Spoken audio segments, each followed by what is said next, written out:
Ողջունում եմ քեզ ով հայ ժողովուրդ եւ քեզ Մանուել Ողջույն ով հայ Դավիթ, ողջույն մեզ հետևող մարդիկ։ Եվ այսօր ուղևորվում ենք Ձորախպյուր։ Ինչու՞։ Որովհետեւ մեզ այնտեղ սպասում է Հայաստանի Շնորհապետական կուսակցության հիմնադիր նախագահ Գուրգեն Սիմոնյանը։ Արդեն քաղաքական դաշտը ազատ է եւ կարելի է նաեւ մուտք գործել քաղաքական գործիչների տներ, չէ՞։ Կարծում եմ հետաքրքիր հանդիպում կլինի, որովհետեւ Գուրգենը շատ ու շատ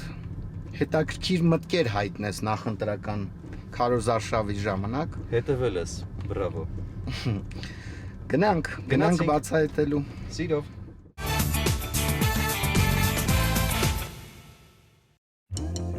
Каждая девочка хочет быть идеальной мамой и женой. А каждая женщина просто быть собой. Майонез Слобода. Давайте быть довольными, а не идеальными. Նորույթ Մարանիկից։ Մարանիկ համեմունքների ավանդական եւ հազվագյուտ տեսակներն արդեն առկա են ապակյա տարաներով, որոնք փակվում են հերմետիկ, պահպանում համն ու հոտը։ Իսկ հատիկավոր տեսակների ներկառուցված աղացը թույլ է տալիս վայելել Մարանիկ համեմունքների բույրի թարմությունը։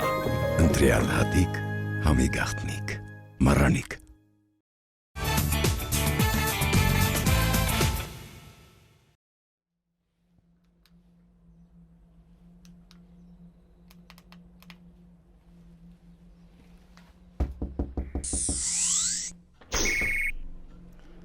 Բարև ձեզ Գուրգեն։ Բարև ձեզ։ Ձեզ այցելել են Դավիթը եւ Վահանը, չէին սպասում հաղորդման շրջանակներում։ Սիրով համեցեք։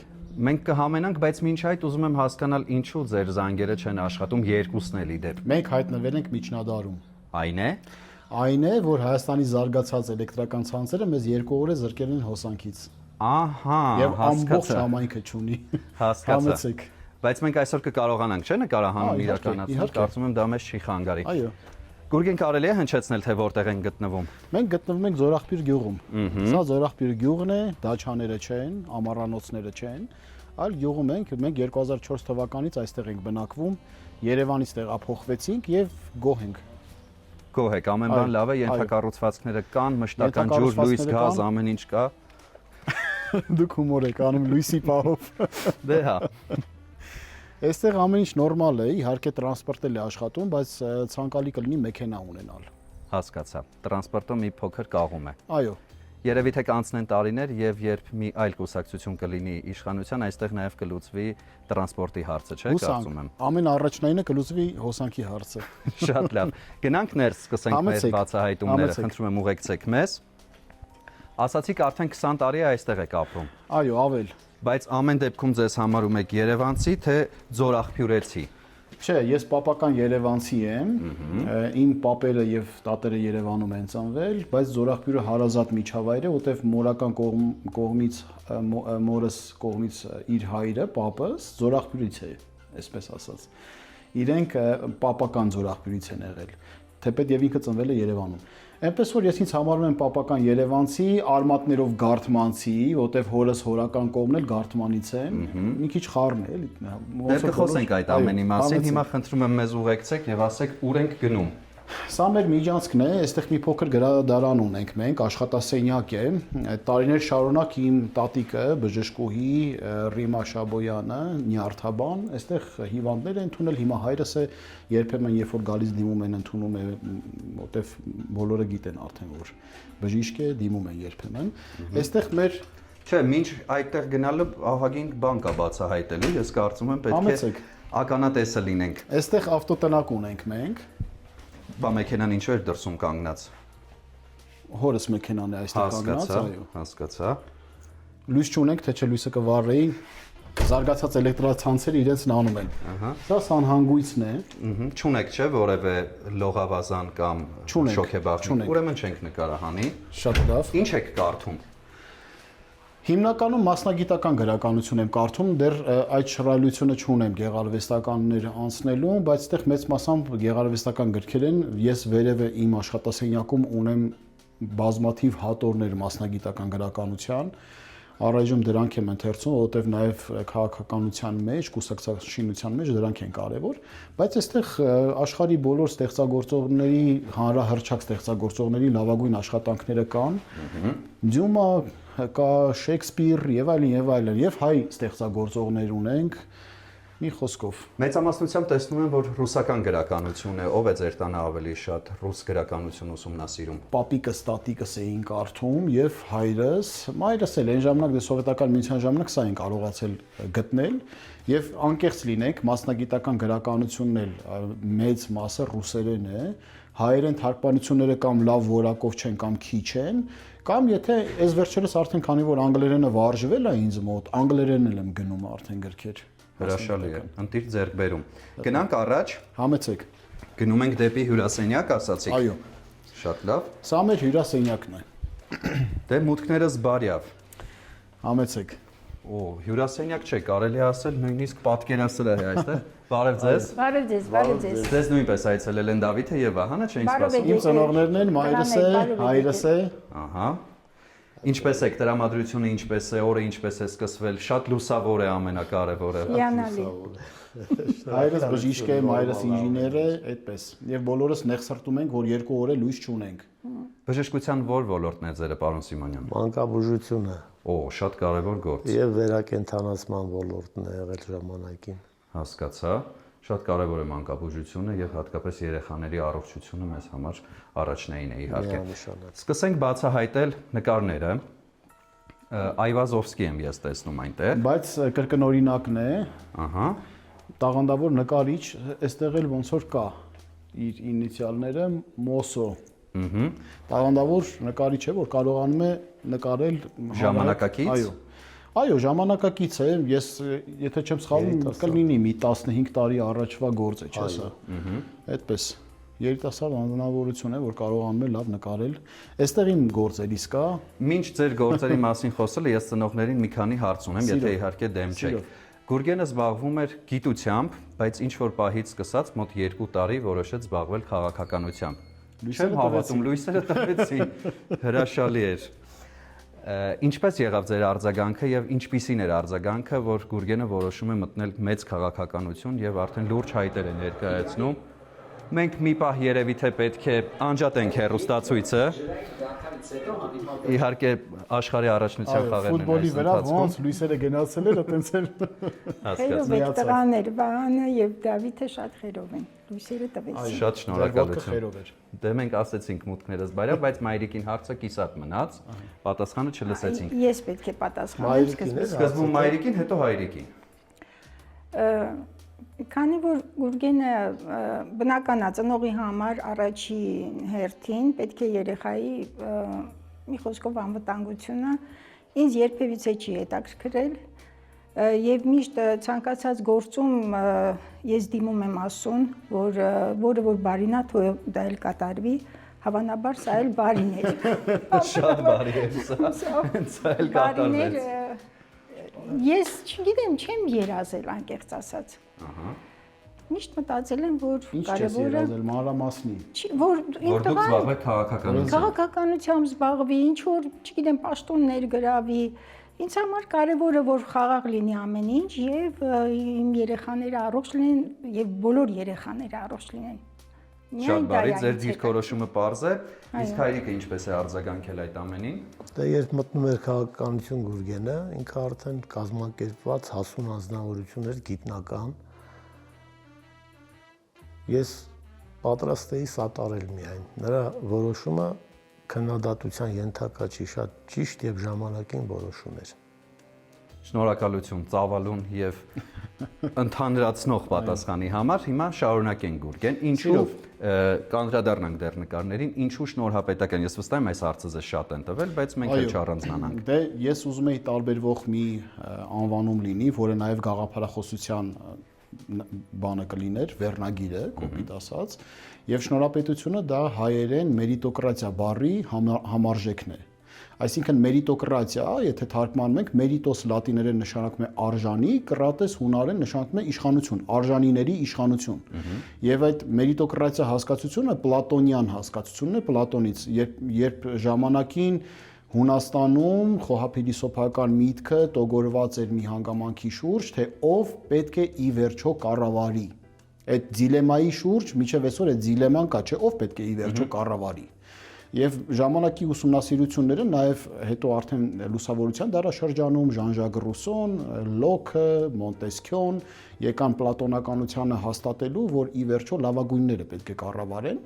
եւ որոշեցի որպես գաղափարախոսական հենք, որպես անհատակենտրոն քաղաքականության եւ ազգի լավագույնների ինքնադրսևորման քաղաքականության մեկնարկ կուսակցությունը անվանակոչել շնորհապետական։ Բայց այստեղ մի հարց է առաջանում, մանավանդ սփյուռքահայերի մոտ, որտեղ շատ սփյուռքի մեր հայրենակիցներն են հնչեցրել, ասում են մի քիչ մեծամտական է հնչում, երբ որ դուք կուսակցության անունը դնում եք շնորհապետական եւ դուք այդ կուսակցության նախագահն եք եւ կուսակցականներ կան շնորհապետական, նշանակում է դուք ինքնակոչ, ինքնահռչակ, ինքներդ ձեզ հռչակել եք որպես լավագույններ։ Ես ասում եմ քավլիցի, դա այդպես չէ, մենք երբևիցե մեզ չենք հռչակում որպես լավագույններ, մենք այդ դուռը բացողներն ենք, որ այս պրիզմայով սրա ներքո լավագույնները գան։ Եվ շնորհապետականը գաղափարախոսության մասին է։ Եթե շնորհապետական կուսակցության անդամներ կլինեն, որ կձգտեն լավագույնը լինելուն եւ կդառնան այդպիսիք, կդառնան։ Եթե ոչ, ապա Հայաստանի Հանրապետության քաղաքացիական հանրույթից կամ մեր սփյուռքից լավագույն մասնագետները տարբեր ոլորտների կարող են գալ, հնարավորություն ունենալ, եթե շնորհապետական կուսակցությունը հաղթանակ է տանում ընտրություններում։ Շատ པարզ էր ամեն ինչ եւ այստեղ որևէ հարց չի մնում, մնում է բացահայտել նկարները, ասացիք դուք նաեւ նկար ունեք այստեղ։ Երկու նկար, որ ես եմ հեղինակել, ունենք այստեղ կախված, մեկը կարծեմ երկուսը վերևն են։ Մեկը սա եմ նկարել, սա հայկական տիր քաղաքն է։ Դուք նկարչական կրթություն ունեք։ Ճիշտն ասած, կրթություն որպես այդպիսին ֆունդամենտալ չունեմ։ Իմ առաջի մասնագիտությամբ եւ ես նաեւ ճարտարապետաշինականն եմ ավարտել, բայց մի երկու կոպիտ ասած մաստեր կլասներ կարևոր մարդկանցից ունեմ։ Այդպես ասած Դավիթ Քոչարն է որոշակի բաներ սովորեցրել, երբ որ ես երեխա էի, այն ժամանակ տատիկս հանրահռչակ բժշկուհի էր եւ բուժում էր նաեւ այդպիսի հռչակավոր հայերի։ Սովետական միության ժամանակ շատերն էին գալիս նրա մոտ, անգամ Շերենցն է եկել, դերասաններ են եկել, հռչակավոր մարդիկ։ Եվ մի օր իմ նկարները ցույց տվեցին Քոչարին, նա նայեց, տեսավ, որ գեղեցիկ եմ նկարում, մի երկու բան ցույց տվեց թղթի վրա, ոնց կարելի է փոխել։ Մի երկու բան Իգիթյանն է սովորեցրել։ Հենրիկ Իգիթյանի մասին։ Հենրիկ Իգիթյանը, այո, երեխա։ Լավագույն մաստեր կլասներն եք անցել։ Բայց շատ կարճատև, երևի մի երկու բառով։ Եվ ճարտարապետների տուն այցելելով 2-3 դասընթաց Ստվերի եւ Լուիսի գաղտնիքը սովորեցրեցին, նրանց հետո ինքնուս չեմ կարող ասել շատ այնց լավ ստացված աշխատանքներ են, բայց ինչ-որ մի բան ստացվել է։ Գուրգեն, ով է մարզվում ձեր տանը, շատ մարզաքարեր եմ տեսնում գետնի։ Հայրս, ես էլ եմ սիրում սպորտը, բայց ես հիմնականում դահլիճային մարզվելու ձևն եմ սիրում, հայրս տանը։ Հասկացա։ Այստեղ նաև տեսնում եմ ինչ որ սրբա պատկերներ, գրքեր, սրանք ձերն են, հայրիկինն է։ Սա տատիկս էր կուտակում, հիմա արդեն մերն է։ Հասկացա։ Կշարունակեք բացահայտել մեզ համար ձեր տանը։ Այո։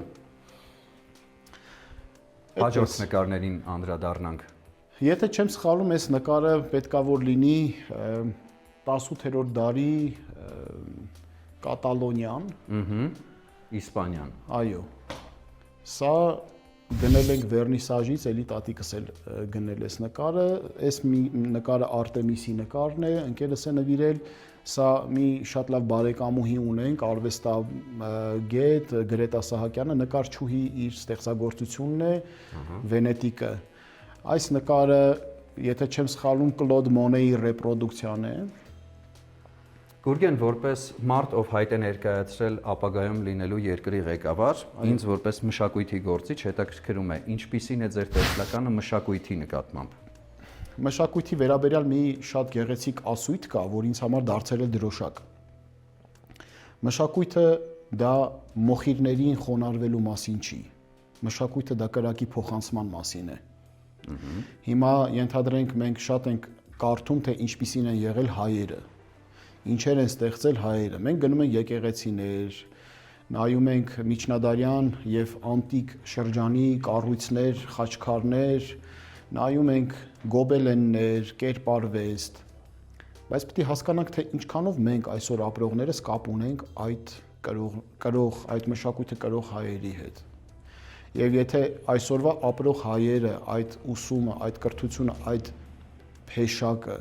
կարողանան ստանալ, կստացվի, որ մենք ոչ թե խոնարհվում ենք մոխիրներին, այլ կրակը փոխանցում ենք սերունդներին։ Մշակույթը դրա մասին պետք է լինի եւ պետությունը մեծապես պետք է օժանդակի։ Մենք ունենք ազգային երաժշտական գործիքներ, որոնք հիմա մոռացության են տրվում։ Ժամանակակից երաժշտություն ես էլ եմ սիրում, ես էլ եմ լսում։ Բայց բաներ կա, որ պետությունը ջանք պետք է չխնայի, որ կարողանա պահպանել։ Օրինակ, քամանչա, ուդ, թար, ով է նվագում, եզակիներ։ Կամ ասենք, երբ որ ես փոքր էի, միշտ հեռուստացույցով ցույց էին տալիս ֆիլհարմոնիայի երաժշտական աշխատանքները, տարբեր բաներ հեռուստացույցով։ Հիմա չկա, ցավոք սրտի, եւ դա ցավ է պատճառում, որովհետեւ գիտակցում ես, որ հայ ժողովուրդը գենետիկ առումով շարունակում է մնալ հայ, բայց իմաստային առումով պետք է շատ ձգտենք, որ մնանք հայ։ Շատ լավն էր պատասխանը, բայց ամեն դեպքում ինչ է սպասվում մշակույթի գործիչներին։ Ես ավելի կհստակեցնեմ հարցը։ Ավելի լավ պայմաններ աշխատանքային, աշխատանքի հանդեպ կատարած լավ վարձատրություն եւ այդպես կարելի է շարունակել շարքը։ Կախված ոլորտներից նախ մարդիկ պետքա պետական պատվեր ունենան, այնպես ինչպես որ գիտնականները, մշակութային գործիչներն էլ պետքա պետական պատվերից օգտվեն։ Եթե պետությունը բարձրաճաշակը չի պատվիրում, ապա շուկան չի պատվիրի։ Շուկան միշտ գնում է պարզեցման, շուկան գնում է հանրահաճո իրավիճակների եւ այլն եւ այլն։ Եվ պետությունը պետք է անընդհատ պետական պատվերի համատեքստում ֆինանսական օժանդակություն տա, նրանց սոցիալական հնարավորություններ ընձեռի, որ կարողանան իրենց կենսամակարդակը բարձրացնել, բարելավել, այնպես ինչպես նաև գիտնականների։ Եվ մշակութային գործիչների, արվեստագետների եւ գիտնականների պրոդուկտը բարձրաճաշակ է։ Ունենալ մշակույթ զարգացած եւ գիտություն, դա շքեղություն է պետության համար։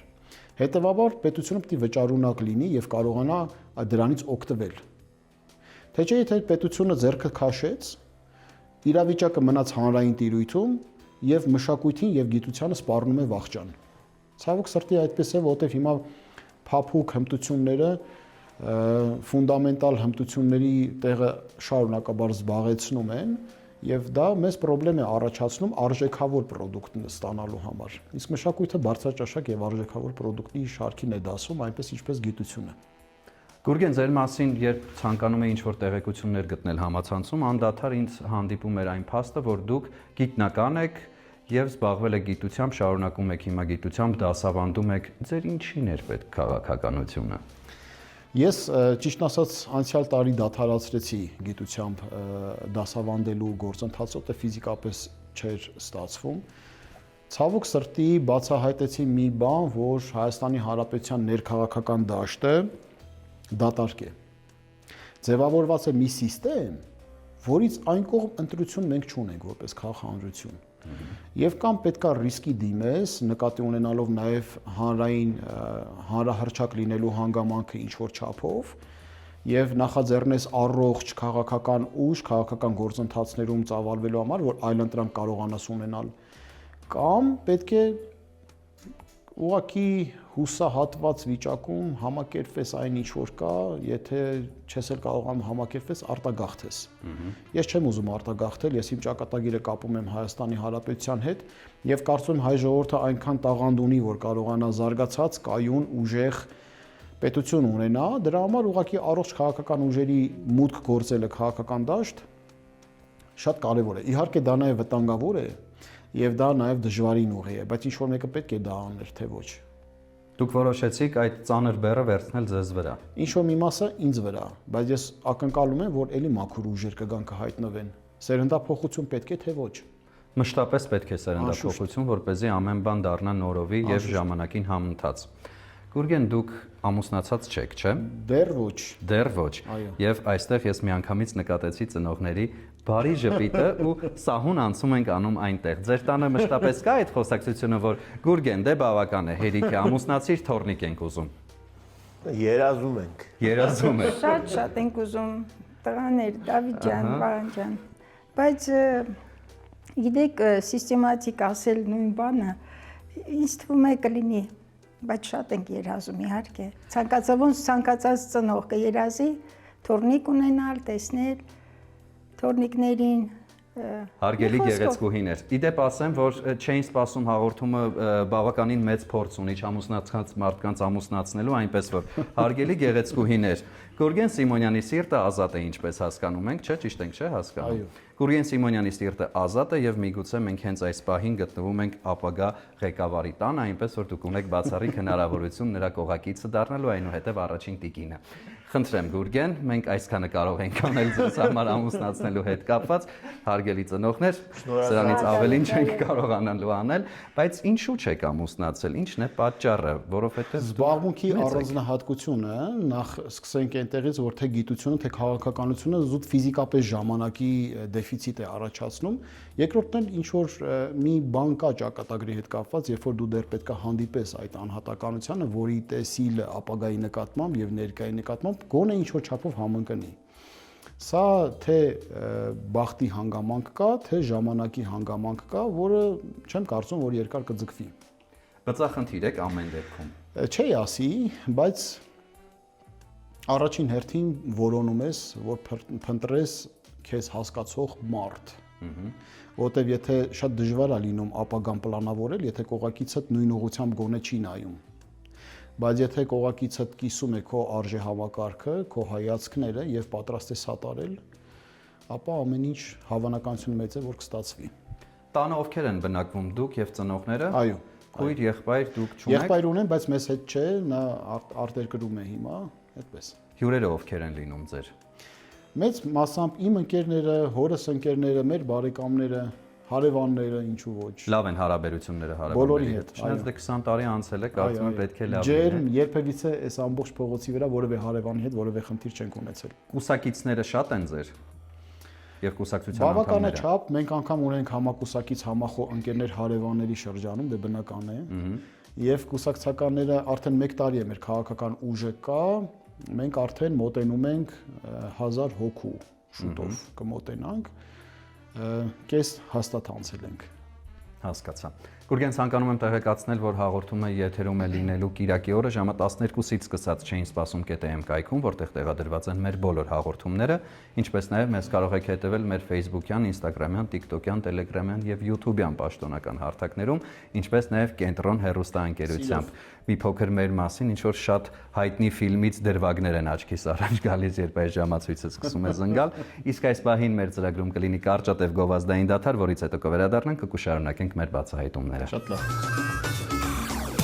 Բարեկամներ, համեղ ճաշատեսակներ պատրաստելու գաղտնիքներից մեկը համեղ բաղադրիչներն են, օրինակ նպարեղենը, ալյուրը եւ իհարկե համեմունքները։ Իսկ եթե դրանք փաթեթավորված են գեղեցիկ, մաքուր ու տեսականին շատ, ապա պատրաստման ընթացքը դառնում է կրկնակի հաճելի։ Մառանիկ ընկերությունը սպառողին է ներկայացնում ձավարեղենի եւ համեմունքների ինչպես ավանդական, այնպես էլ հարուստ եւ հազվագյուտ տեսականին, ինչպես նաեւ նորույթ, ապակե տարաներով կարմիր աղացած կծու քաղցր պղպեղներ, սև աղացած պղպեղ եւ սև հատիկավոր պղպեղ աղացով, որը շատ հարմար է եւ հնարավոր է աղալ ցանկացած կերակրատեսակի վրա։ Մոտ 30 տարի հայկական շուկայում է, շատ որակով է, իսկ ամենակարևորը շատ համեղ։ Հիշում եք Մառանիկ ընկերության կարգախոսը։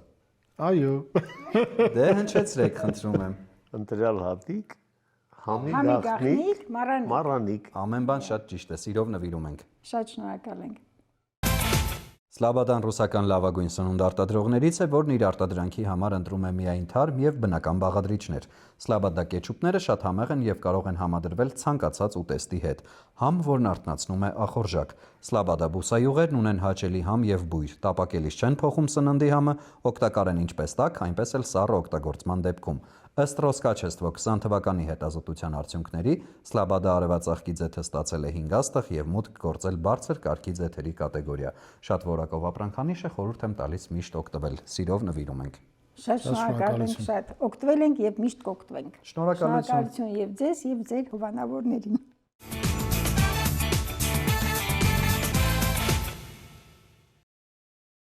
Եւ եղավ լույսը, վերջապես։ Հանձնեցինք մեր գործընկերների կողմից տրամադրված ապրանքները ձեզ։ Շատ շնորհակալ եմ բոլորին։ Մենք նույնպես շնորհակալ ենք, գտնվում ենք խոհանոցի հատվածում։ Կաք խոհանոցում որպես գործող։ Ճիշտն ասած, ես սիրում եմ համեղ ուտել։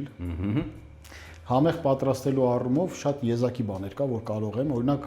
ասում են, որ լավ խորոված եմ սարքում։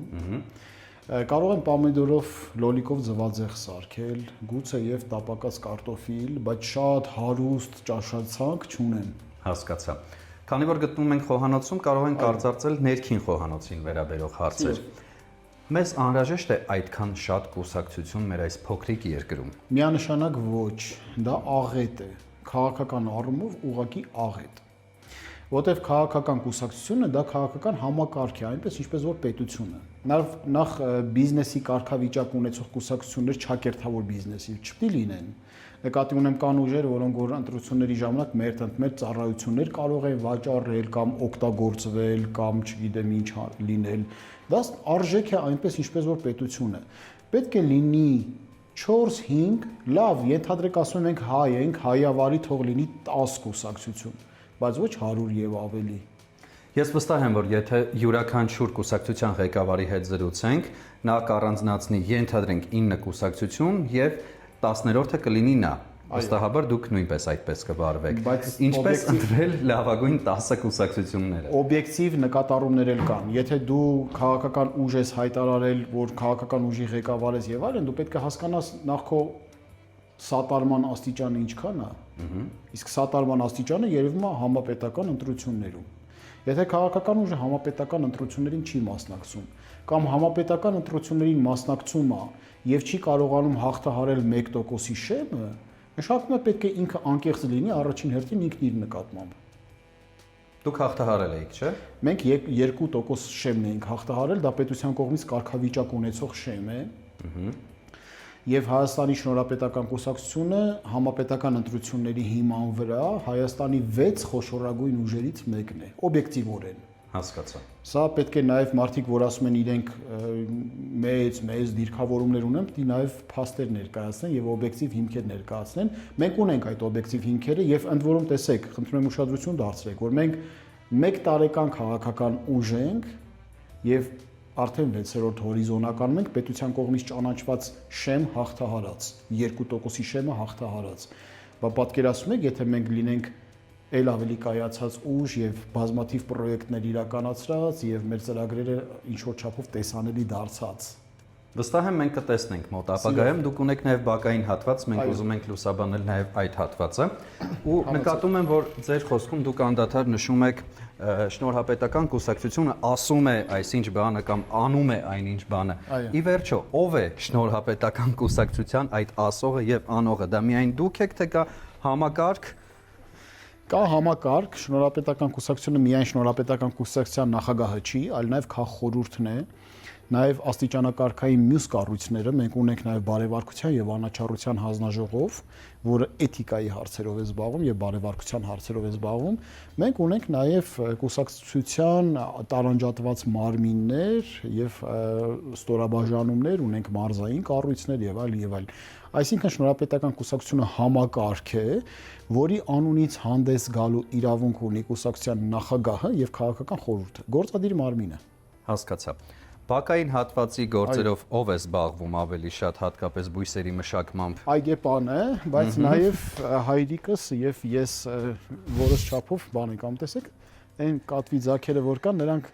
այս տարի են ծնվել։ Ահա։ Մենք չէինք որոշել առհասարակ ընտանի կենդանիներ ունենալ, բայց քանի որ եկան, բայց ընտանի կենդանիները որոշել են այստեղ բնակվել, մենք նրանց սիրով կերակրում ենք, նրանք հիմա այստեղ են ծնվել եւ վախենում են մեզնից կարծես։ Այո, վախենում են, բայց կարող եմ ես նրանցից որևէ մեկին բռնել հիմա։ Եթե չենք ենթարկելու նրանց ստրեսի, ապա մենք դեմ չենք։ Չէ։ Սիրում եք տնային կենդանիներ։ Շատ։ Ո՞րն է ձեր ամենասիրելի կենդանը։ Ես շուն եմ սիրում, բայց կատուներն էլ են ինչ շատ առհասարակ կենդանական աշխարհը ես շատ եմ սիրում։ Որքան է հողի հատվածը այնտեղ, որտեղ որ կան ծառեր։ Միջև ներքևն է մերը, մոտ 800 քառակուսի, տունը հետի, եթե չեմ սխալվում։ Ահա։ Կամ առանց տան 800 քառակուսի։ Հողային աշխատանքները ամեն դեպքում ձերը չեն, հա, ինչպես հասկանում եմ, կան այգեպաններ զբաղվում են այդ ամեն։ Մակարդակով եմ հողի հետ աշխատում, հիմնականում ոչ, չեմ նախ ժամանակ չունեմ զբաղվեմ։ Երբեմն երբ որ ժամանակ է լինում, կարող եմ ծառեր էտել, բայց չեմ կարող ասել որքան լավ է ստացվում դա ինձ մոտ։ Ահա։ Որտեղ մի քիչ մասնագիտական հմտություն էլ պետք է ունենաս, ամեն կտրտել չի որ էտ է համարվում էլի։ Այնուամենայնիվ 2 տարի առաջ շատ դաժանաբար էտեցի, այս տարի ընդհանրապես ձեռ չեմ տվել, անցյալ տարի էլ ձեռ չտվեցի, որ մի քիչ ծառերը լավանան։ Այսինքն չեք զբաղվում այն ամենով, ինչը ձերը չէ։ Աշխատում եմ չզբաղվել այն ամենով, որտեղ ամեն մասնագիտություն ունի մասնագիտական մոտեցման կարիք եւ մասնագետ։ Եթե մի բանում ուզում ես հաջողես, պետքա դրա մասնագետը զբաղվի։ Քաղաքականությամբ տեսնում եք, չէ՞, որ ոչ մասնագետներ են զբաղվում, ի՞նչ է տեղի ունենում։ Պետքա քաղաքականությամբ զբաղվեն քաղաքագետները, մասնագետները, որ կարողանան ճիշտ համապատասխան աշխատանք տրամադրել։ Ըստ ձեզ, մեր ազգային գաղափարախոսությունը որը պետք է լինի։ Ազգային գաղափարախոսությունը որպես հին քաղաքակրթություն աշխարհը միացնելու գաղափարախոսությունը պետք է լինի։ Մենք պետք է լինենք կամուրջ, արևելքը արևմուտքին միացնող, հյուսիսը հարավին։ Դա նշանակում է, որ մենք պետք է հասկանալի դարձնենք անհասկանալիներին միմյանց միջև։ Այսինքն մենք պետք է կարողանանք հաղորդակցման հնարավորություններ բացահայտել բոլոր հնարավոր ժողովուրդների հետ։ Իրանցիների հետ, ռուսների հետ, թուրքերի հետ, եվրոպացիների հետ, արևմուտքի հետ, չինացիների հետ եւ բոլորի համար ստեղծենք հարթակ համաշխարհային կոնֆլիկտները թույլ չտալու, ստեղծելու մի ընդհանրական միջավայր, որտեղ համագործակցությունը կողջունվի։ Ժամանակին մի հեղինակ կար Սամուել Հանթինգթոն, որը Միացյալ Նահանգների խորհրդական էր եւ գրել է մի գիրք քաղաքակրթությունների բախում։ Եվ ասում էր այն կիզակետերում, որտեղ տարբեր քաղաքակրթությունները միմյանց հատվում են, բախման հնարավորություններ են առաջանում։ Գաղտնիք չեմ բացահայտի, չէ՞ որ Հայաստանը գտնվում է հենց այդ քաղաքակրթական խաչմերուկի վրա։ Ինչն է խնդիրը, որ մենք այդ բախման փոխարեն տանենք երկխոսության մոդելը։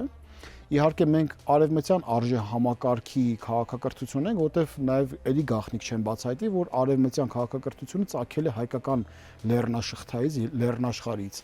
Հետևաբար լինելով արևմուտքի օրորոցը, մերձենալով արևմտյան ընտանիքի հետ, վաստակելով ռազմավարական դաշնակիցներ, հաղորդակցվելու հնարավորություն ունենալ նաև արևելքի հետ, հարավի հետ, որևէ խնդիր չկա։ Սա մեր քաղաքակրթական կոդն է եւ մեր էպիկական մտածելակերպի մեջ նստած է, անգամ Հայկ Նահապետի էպոսի մեջ կա։ Բաբելոնից երբ որ Հայկ Նահապետը դուրս եկավ, լեզուները խառնվեցին իրար եւ այդ աշտարակի շինարարությունը կիսատ մնաց։ Դա էր պատճառը, որ են մեղավորը մի խոսքով։ Դա էր պատճառը, որ Բելը ցանկացավ հետ վերադարձնի, բայց Հայկը հաղթեց ժամանակի գերտերությանը եւ անկախություն հռչակեց։ Գուրգեն, դուք հրաշալի բան եք իրականում ասում, բայց արդյոք առանց թերագնահատելու իհարկե մեր հնարավորությունները, արդյոք մենք այն դերակատարումը կարող ենք ունենալ, որը որ դուք մատնանշում եք։ Մենք համաշխարհային գերտերություններին կարող ենք բերել եւ մի սեղանի շուրջ նրանց հետ հավասարի հետ զրուցել։ Անշուշտ, ես հավատում եմ հայ ժողովրդի տաղանդին։ Ես հավատում եմ, որ մեր սահմանափակումները մեր ուղեղում սահմանափակումներով են պայմանավորված եւ չկա որևէ անջրպետ անընդհատ վերաճելու, վերագնահատելու եւ ավելին անելու։ Ի վերջո աշխարհի գերտերությունը այսօր որ թելադրում է իր կամքը ո՞րն է։ Միացյալ Նահանգները քանի տարվա պատմություն ունի։ 250 ենթադրենք։ Եվ այդքան կարճ, այո, 250 տարվա պատմություն ունենալով հանդերձ, այդքան կարճ ժամանակահատվածում այս աստիճանի արդյունքի է հասել ինչու, որովհետև հնարավորություն է ընձեռնվել լավագույններին զբաղվելու իրենց աշխատանքով։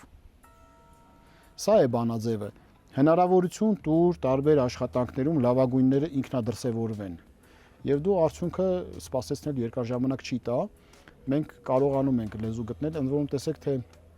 հայ ժողովուրդը անգամ պոլիգլոտ է, բազմակի լեզուներ սովորելու հնարավորություն է ունենում։ Գիտական ասպարեզում բազմաթիվ ռահավիրաներ ունենք թողած, անուն ազգաններ, որ աշխարհը գիտի։ Մշակույթի արվեստի համատեքստում մեր սփյուռքը տաղանդավոր որ կա, կապող օղակ տարբեր երկրներում հայրենիքի հետ։ Ինչի չենք օգտագործում, միայն մեկ պատճառը, որ չենք կարողանում կայացնել արդյունավետ պետական համակարգ, որը կզբաղվի այդ խնդիրներով։ Իսկ ինչու չենք կարողանում զարգացնել արդյունավետ պետական համակարգ, որտեղ մեր մոտ քաղաքականության զբաղվել են միշտ այդ ոլորտին ոչ գիտակ եւ մարդկային առումով կասկածելի բնավորություն ունեցող անհատներ։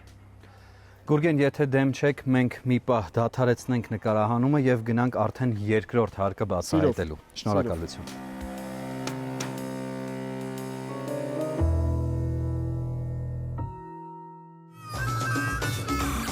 Բարձրանում ենք երկրորդ հարկ, որտեղ գտնվում է ձեր աշխատասենյակը եւ մի շարք ննջարաններ են գտնվում, չէ՞։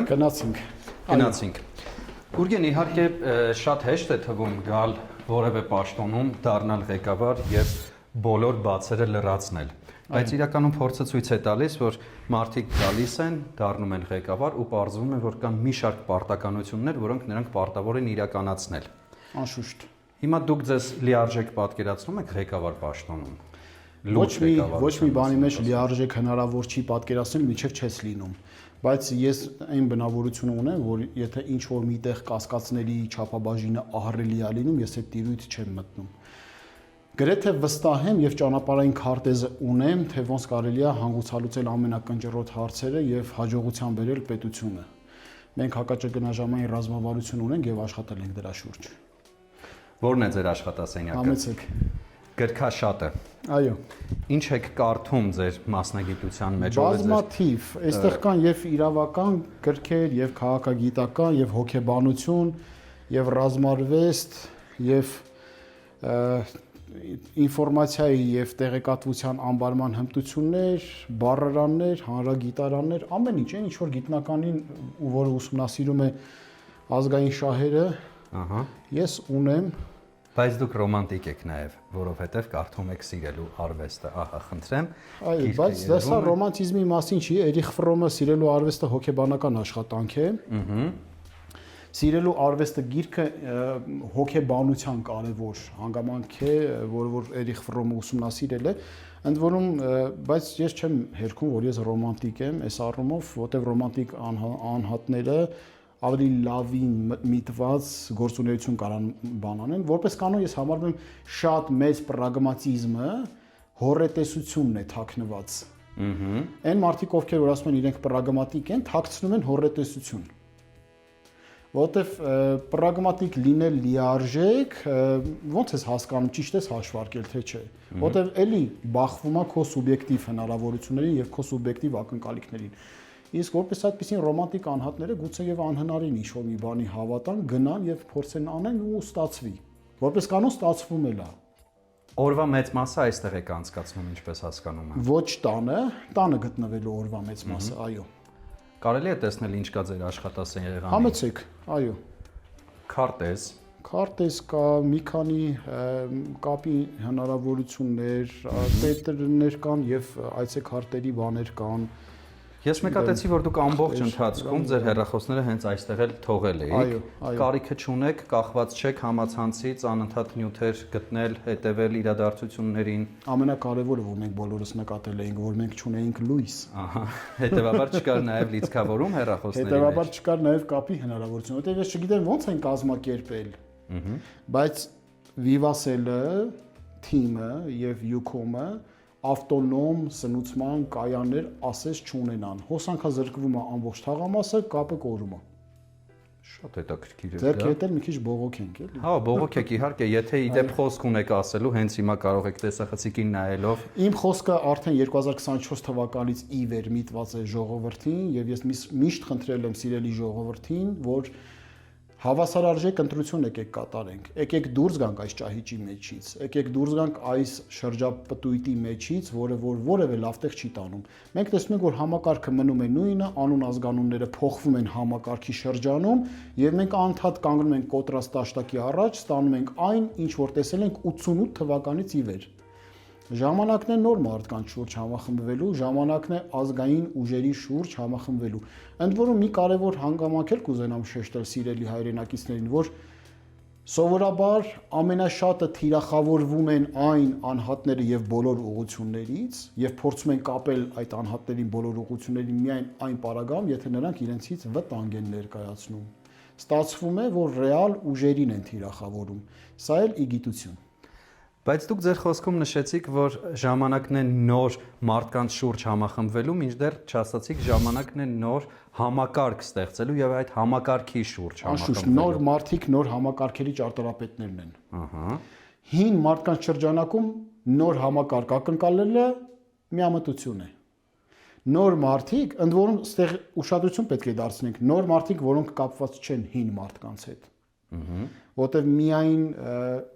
արտաքին տեսքի եւ անուն ազգանունի փոփոխությունը չի բերի փոփոխություն, պետք է այդ մարդը լիարժեք նոր լինի։ Ոչ մեկի կողմից ներկայացված չլինի, ոչ նախկինների, ոչ ներկաների, ոչ արտաքին ուժերի։ Բայց յուրաքանչյուր եկող ուժ հավաստիացնում է, որ նա որևէ կապ չունի գործող նախորդ իշխանությունների հետ, բայց փորձը ցույց է տալիս, որ լավ էլ կապ են ունենում։ Եթե փորձը եւ հավասարարժեք փաստերը ցույց են տալիս, ապա կապ ունի։ Բայց եթե փորձ չկա եւ հավասարարժեք փաստեր չկա, ուրեմն մեղադրանքները մերկապարանոց են։ Օրինակ այն մեղադրանքները, որոնք հնչում են իմ հասցեին։ Գուրգեն, գաղտնիք բացած չեմ լինի, որ մի շարք ուժեր ունեն նախընտրական խոստումներ, որոնք իշխանության գալուց հետո չեն դառնում իրականություն։ Այո։ Վստահ եմ, որ դուք նույնպես ունեք նախընտրական խոստումներ։ Իշխանության գալուց հետո, եթե դրանք չիրականացնեք, ինչպիսին պետք է լինի մեր վերաբերմունքը եւ ինչով է պայմանավորված, որ ուժերը սկսում են չիրականացնել իրենց տված խոստումները։ Միանշանակ մարդկանց եւ քաղաքանրության վերաբերմունքը պետք է լինի բացասաբար, բացասական։ Այսինքն քեզ ձայն են տվել ընտրել ուրիշ բանի համար, դու կամ դա տապալել ես, կամ անում ես ուրիշ բան։ Ինչ ձև պետք է լինի վերաբերմունքը։ Շատ վատ։ Իսկ ի՞նչն է խանգարում։ Որպեսզի նախընտրական խոստումները կյանքի կոչվեն, դու պետք է 3 հանգամանք հաշվարկես։ Առաջինը համակարգեր, կադրեր, ռազմավարություն։ Այն համակարգը, որը Հայաստանի Հանրապետությունում հիմա կա, պետական կառավարման համակարգը, բալանսավորված չի եւ իզորու չի իր արժեվ դրված խնդիրները տանելու առաջ։ Նշանակում է մենք ինստիտուցիոնալ բարեփոխում պետք է անենք եւ մեր ծրագրի մեջ առաջին հերթին դա է դրված։ Հաղթանակի պարագայում, երբ անցնում ենք ազգային ժողով եւ հաղթում ենք միազնյա կառավարություն ենք ձևավորում, երկրորդ որոշումով կառավարության կառուցվածքը փոխվում է։ Երկրորդը կադրեր։ Ում ես դու բերում վճռորոշ պաշտոնների։ Դժվար է ենթադրել, որ շնորհապետական անուն ունեցող կուսակցությունը կբերի մերձավորներին միայն զուտ նրա համար, որ այդ նրանք մերձավորներ են։ Դու պետք է բերես պրոֆեսիոնալների։ Եվ երրորդ ռազմավարություն։ Ինչի մասին է խոսքը, եթե մեր ազգային անվտանգության ռազմավարությունը գրվել է 2020 թվականին եւ չի փոխվել անգամ պատերազմից հետո։ Հարցեր, որոնք լուրջ պատասխաններ են իհարկե ակնկալում։ Դա որը պետք է լինի մեր փարոսը։ Մեր փարոսը պետք է լինի ազգային երազանքը, որից մեզ ուզում են զրկել։ Իսկ ազգային երազանքը ինչքան մեծ է լինում, ինչքան ֆանտասմագորիկ, այնքան լավ։ Մի փոքր մանրամասնեք խնդրում եմ։ Բոլոր պետություններն ու ժողովուրդները իրենց անկախությունը բացատրում են ոչ թե պրագմատիկ հիմքերից ելնելով, այլ վերբնական հիմքերով պայմանավորված։ Այն է, թե իրենք պետք է դա ունենան, որտեղ աստվածատուր են, առաջնայնություն ունեն, ի վերուստ այդ շնորհը ունեն եւ ժամանակների բերումով այդպես ստացվել եւ այլն։ Բոլոր սահմանադրությունների պրեամբուլայում այդ վերամբարձ պաթետիկ բաները կան։ Բոլոր երկրների, որ Աստծո կողմից արժանացած այդ պատվին, որ այս ժողովուրդը պետք է անկախ լինի հուրհավիտյան եւ այլն եւ այլն։ Պրագմատիկա լինում, երբ որ վիճարկված հանգամանքում իրենց անկախությունը իրենք կարողանում են գետնի վրա պաշտպանել։ Մեզ մոտ դա տեղի է ունեցել, մենք Սարդարապատում հաղթանակ տարանք, չէ՞։ Եվ կարողացանք մեր Հայաստանի Հանրապետությունը ստեղծել, աշխարհի կողմից էլ ճանաչվեց, եւ այդ գործընթացը 100-ամյա մարաթոն էր։ Հիմա եթե այս հանգամանքը դու նկատի ես ունենում, ազգային երազանք, ազգային ինքնություն եւ պրագմատիկ հաղթանակ գետնի վրա, դու պետք է օժտես քո մեջից լավագույններին, որ տարբեր ոլորտներում ներգրավեն եւ սկսեն պետության քաղաքականությունը առաջ տանեն։ Այլ ճանապարհ չկա, բոլոր ժողովուրդներն են այս ճանապարհով ընթացել։ Այսինքն դուք մեզ կարող եք հիմա հավաստիացնել, որ դուք ունեք կադրեր եւ իշխանության գալուց հետո վստահ այդ մարդիկ կնշանակվեն այդ պաշտոններին ու կունենանք այն արդյունքը, որի մասին դուք կամ երազում եք, կամ նպատակադրված եք այդպիսինը դարձնելու։ Մենք ունենք կամք, որտեղ մեր հավատամքն է այդպիսին։ Կադրեր գուցե եւ դու հիմա չես կարող ունենալ։ Մի պարզ պատճառով, որ 1 տարեկան քաղաքական ուժ ես։ Բացի այդ, ոչ բոլորն են չէ հավատում քո հաջողությանը։ Եվ դա նորմալ է։ Շատ պրոֆեսիոնալներ կան, որ շնորհապետական կուսակցությունը գուցե չեն բացահայտել։ Գուցե բացահայտել են, չեն հավատացել։ Բայց հաղթանակի պարագայում դու պարտավոր ես օգտվես բոլորի հնարավորություններից, որտեղ դու դադարում ես լինել մեկ կուսակցության քաղաքական առաջնորդ, դու դառնում ես պետության առաջնորդ։ Հետևաբար ամբողջ ժողովրդի, քաղաքանրության եւ սփյուռքի կադրային կապիտալից պետք է օգտվես։ Դու անհատականություն ես, որ հարաբերական շրջապատ ունես։ Հաղթելուց հետո հայտնաբերում ես լավ տնտեսագետների, որոնց մինչ այդ չէիր ճանաչել։ Ո՞նց ես կայացնում որոշում նրանց բերես։ Հավատարիմ մնալով քո կոչմանը եւ այն կամքին, որը հռչակել ես։ Եվ մենք այդ կամքը ունենք։ Գուրգեն, շարունակենք մեր զրույցը Կամեցեք։ եւ կամած մեր եթերաժամանակը մոտենում է իր ավարտին։ Գնանք երևի թե առաջին հարկ։ Շատ լավ։ Չէ, այստեղ էլ մի քանի սենյակ ունեին բացահայտելու, չենք գնա առաջին հարկ, սա ձեր սենյակն է։ Այո, սա իմ ննջասենյակն է, այստեղ ես քնում եմ, միշտ այստեղ եմ։ Եվ մի շարք հուշանվերներ։ Այո, տարբեր երկրներից, տարբեր մարդկանց կողմից նվիրված, իմ կողմից ձեռք բերված։ Օրինակ սա Միացյալ Նահանգների դրոշը գնելու պատվին ինձ տվեցին, այդտեղի հրամանատարությունը Pearl Harbor-ում։ Իմ անունով սերտիֆիկատ կողքը անկախության հռչակագիրն է Միացյալ Նահանգների, որ Վաշինգտոնից եմ ձեռք բերել, եւ ունեմ հուշանվերներ տարբեր ընկերների եւ հարազատների կողմից նվիրած։ Այդպես։ Սա ձեր սենյակն է, այստեղ ամեն բան պարզ է, արագ-արագ փորձենք բացահայտել մնացած սենյակները եւ դուրս գանք նաեւ պատշգամբ։ Այստեղից Արարատ սարն է երևում, Բայց երևում է։ այո։ Այս բանը չգիտեմ, դժվար թե։ Ահա, չի երևում։ Բայց փոխարենը երևում է ձեր Արարատ այգին։ սարը այն կողմի վրա է։ Եթե ուշադիր նայենք, կարողա տեսնենք։ Եթե ուշադիր նայենք եւ Սիսը երկու բլուրների արանքում է եւ մեծ եթե մեր մասը աչքերը հեռադիտակ են որպես ծառայում, ապա այո, հնարավոր է որ տեսնենք։ Զուտ եղանակի պատճառով է, որ սենց փակա, թե չէ բավականին խոշոր սարը երևում է։ Լավ, մեր փրկության ի վերջո մեր փրկողակը ո՞րն է։ Հավատալը, որ մեր տաղանդը եւ հնարավորությունները բավարար են, ուղղակի աշխատել է պետք։ Աշխատանք, գործը ծնում է ուժ, ուժը իրավունք։ Հասկացա։ Մենք ցավոք սրտի չկարողացանք տեսնել մայրիկի, հայրիկի եւ ձեր եղբոր սենյակը, որովհետեւ մեր եթերաժամանակը ավարտվեց, բայց մենք երևի թե մեկ այլ հնարավորություն կունենանք Սիրով, համեցեք եւ կցանկանաք։ Եվ կբացահայտենք ինչը որ չկարողացանք այս պահին ցուցադրել մեզ դիտող մարդկանց։ Կհանդիպենք արդեն դռան մոտ։ Գնացինք։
Ցավոք սրտի ժամանակը չհերիքեց ամբողջությամբ տունը բացահայտելու համար, բայց մենք շատ շնորհակալ ենք ձեզ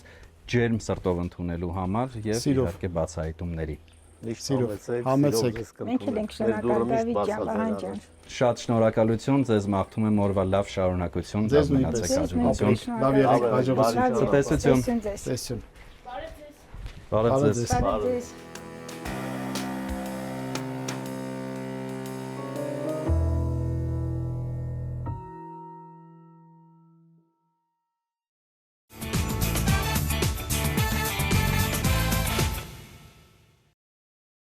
Система «Органик Контроль» подтверждает безупречную природную чистоту масла «Слобода». «Слобода Органик Контроль» – проверенное качество природного продукта. Նորույթ Մարանիկից։ Մարանիկ համեմունքների ավանդական եւ հազվագյուտ տեսակներն արդեն առկա են ապակյա տարաներով, որոնք փակվում են հերմետիկ, պահպանում համն ու հոտը։ Իսկ հատիկավոր տեսակների ներկառուցված աղացը թույլ է տալիս վայելել Մարանիկ համեմունքների բույրի թարմությունը։ Ընտրյալ հատիկ, համի գաղտնիք, Մարանիկ։ Каждая девочка хочет быть идеальной мамой и женой. А каждая женщина просто быть собой. Майонез Слобода. Давайте быть довольными, а не идеальными.